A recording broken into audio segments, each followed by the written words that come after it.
Hi guys, that's me, and in this video I just wanted to take you through the simpler ways of magnetizing the Talos paint engine and the Cronos Parasite Engine, which are of course the same kit. So really you need to do the magnetization to make it work. So what I wanted to do here is show not the most difficult ways of doing it, because I've seen videos on YouTube where people have magnetized literally every component of this. I mean, it comes with two bits that go across the top here that fit in these 6 holes, one down each side, and it comes with about 6 different helmets there. And I've seen people magnetize the helmets, all of these bits here. They've even magnetized these bits down the side here, and then the arms into the body itself. So what I wanted to show was the simpler way to get the most out of your Talos paint engine while not having to magnetize every single part, and hopefully keep it fairly simple. So what have we got? Well, at the moment it's set up as the paint engine. As you can see, it's got the 2 arms on the front, which are replaceable with these 2 arms and these weapons here, but I'll go through those in more detail in a moment. You also have the tail turret, which of course takes all of these weapons. I've got 3 more sets of weapons there, and you've got the different bits. So I'm just going to pull it apart and just go through the individual, well, the way that the main body is magnetized. Now, I wanted to keep this as simple as possible, so what I've done is, so we'll strip it back to the bare minimum. What we've got is just the body there. Now we've got a magnet in the hole where the flying base goes, which is that bit just there. Now that's a 3x2 inch disc magnet, and then I also have the 3x2 inch on top of the flight stand there. Pretty standard. I have got a 2x1 inch in there because nothing heavy goes in there really, so you don't need too big a magnet, because all it takes is this matrix looking thing, and just find it. This set of pods here, those are the only 2 things it takes, which are fairly light. Now you've got the tail, so what I've done in there is I've drilled a 3mm hole and put another 3mm magnet in there. And all that does is it just allows the tail to go on a bit stronger. Okay, we've got a small magnet there, which is used for the ends of these weapons that sort of link up. That's the only one you need to do really. Again, I've left these blank because I just couldn't find a configuration for the little arms that come with it. And to be honest, I'd rather use those little arms as conversions for homunculuses that I'm going to make. Like I say, I've glued on the helmet that I wanted. As you can see there, I didn't want to be messing around with the different helmets. I saw no reason really to magnetize that at all. You can, it's fairly simple. You just put a magnet in there, and then on the back of each helmet you would put some of the magnetic sheet that you can buy, and that would be a very simple way of magnetizing the faces. Okay, I've seen people magnetize the arms, and the reason for that is that for the Cronos Parasite Engine it has a different set of arms, but I think I've come up with a fairly good way of avoiding having to do that, and I'll go through that in a moment. And then we've just got some 2x1 inch magnets in the ends of the arms there, and that's it really. That's the body. Really simple to transport, shouldn't break, it's fairly sturdy, there's nothing sticking out with the way I've designed or the way I've put it together. Really easy to transport, and small as well, so I can fit several of these in a very small compartment of my KR multi-case. Right, so we'll go on to the Talos paint engine, because that's the one that has the Cronos Parasite Engine, because that's the one that has the least options. And I'll quickly just show what I meant about the Parasite Engine arms. Now here you go. On the sprue number 18 and 19, as you can see, the arms are attached to these flails. All I've done is I've cut it there and there, flattened down the edge, and then sunk in a magnet. So draw the hole, sunk in a magnet, and what you end up with is these. you can see there, nice and simple, little magnet in the end there, and they just pop on the ends of his arms like that. So that's the first thing you do to make the Parasite engine. Of course, the good thing about this is you can put them anywhere you like, so you can actually have that one going that way up, which looks more like it's sort of whipping out with it, which I think that's a good pose. Now, the next thing that's needed for the Parasite engine is it takes these pods on the back, which covers the hole that the tail came out of. Now on this one I've only used, as you can see there, I've only used a 2x1 inch magnet, which is fine as long as you keep the polarity the same as the 3mm magnet in there. So that just clips on there, and again, I don't know if you can see that there's another magnet in there, so when you're using the upgrade, there's this shield thing that just magnetizes on the end there as well. And again, nice and simple, little magnet in the end.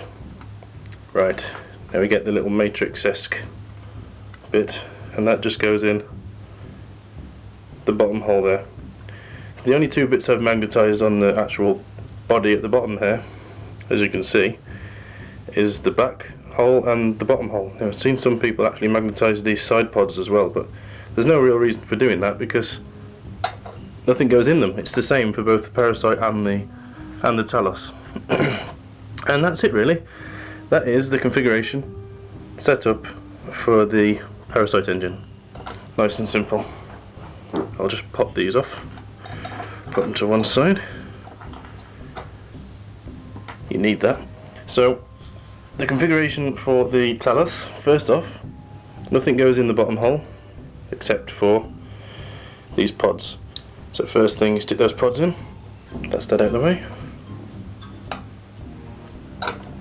Next up comes the tail, and the tail goes in that back one there. So on both of these, because it's a fairly long heavy piece, I've put the 3x2mm magnets in there. That gives a nice strong connection. Okay, now on the ends of the tail you get these different guns, which of course you want to keep your options open and be able to fit all of them. There you go, and these are fairly simple, same in each one. On the underside there I've just put a magnet. There's like a quarter spherical like gap there, which is meant for the ball on the end of here. As you can see, there's a ball on the end of there. Just get the camera to focus. There we go. And all I've done is I've put a magnet in there, and that just clicks on. These are fairly light, so a 2x1mm magnet will do that. Stick that on there. And the final bit for the tail is this cover, and that goes, just friction fits in the top. It helps if I put it on the right way. So what you've got is, on the inside there you've got those two prongs, and on the top you've just got a hole. That's the same for all of them, and that literally just pushes on, and that's a strong fit. That clicks on the end, and that's exactly the same for all of these weapons. Friction fit on the top and then just magnetise the end of the tail. So that's the tail done. Next come the arms. Now this is where it gets a bit tricky, because what you get is you get these here. I'll just pull it apart so you can see. Now I had a tough decision here whether to magnetise or not. I chose not to. So there is a magnet there to fit the forearm to the paint engine. So that clicks on there, and you've got another one there. So they fit on. But what I've chosen to do is, I've seen some people and they literally magnetise this whole thing. So they put a magnet in the top there for where the weapons go. They put a magnet so that the top magnetises on this membranous part. But what I've done is I actually found that on the weapons that you're putting into it, if I just grab one, you'll notice it's actually a ball joint there, and that is what goes into the joint. So that goes into there, right? So fairly simple. What I did was is I glued only this portion of the forearm together, and then stuck the Vembris on the top, which sort of holds it all together there, as you can see. But what that means is, because I haven't put any glue in this end bit, you'll notice when I push these together, see, it just sort of separates a little,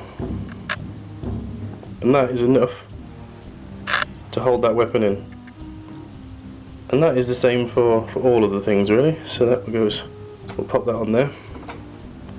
Now, what have I done?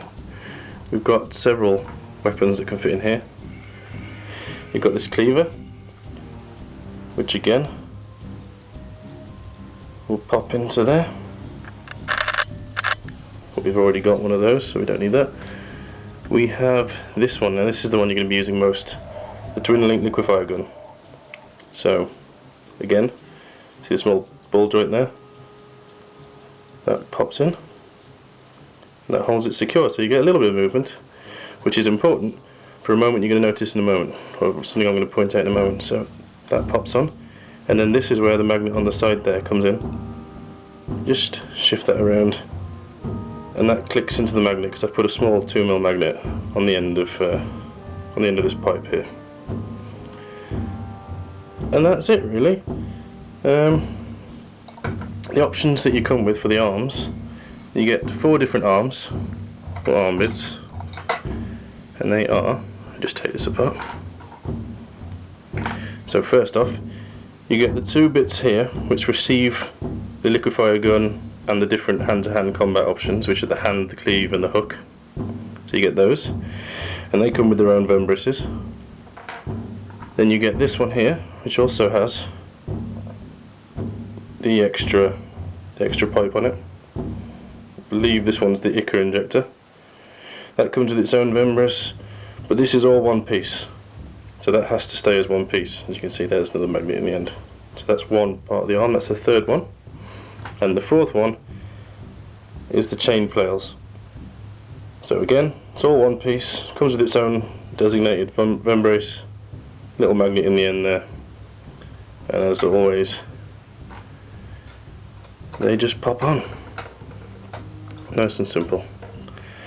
And yeah, one of the things that people seem to do is to magnetize these top bits here, and I'm not entirely sure why. Just making your own life harder, to be honest. And that's about it, really. That's the simple way of magnetizing one of these guys. Now, of course, I haven't put anything in those holes on the side there. That's mainly because I actually like the idea of it sort of them being open holes where this thing plugs in and sort of charges up at the end of a day or before a battle. And then also these bits across the top here. Now, what should go in there is either, just quickly give you a show. You get sort of these arrays here for the Parasite Engine, and you also get these sort of bone structures here with the different pods and whatnot, as you can see there. But I didn't want to sort of mess around with that, and I wanted something robust enough that when I'm storing it in its broken down condition, so when I'm storing it like this, that nothing was going to break. So using these was a good way of achieving that. Right, I hope that's helped you. For more detailed ones, there are more detailed videos on YouTube where people have gone through the effort of magnetising the arms on and putting magnets in the ends there, and really going to town on this model and doing the mask as well. But like I say, I just wanted to make it as simple as possible and make it usable on the table, which of course is the main point for putting these models together for most of us. Yeah, that's it. If anyone's got any questions, if you wanted me to elaborate on anything I've done with this model, I do have another one to build, which I'll be building over the next couple of days. So if you get your questions in quick, you might be able to catch me before I've put it together, and I can show you some things. But yeah, let me know what you think, and I'll see you in the next one. Stay well, guys.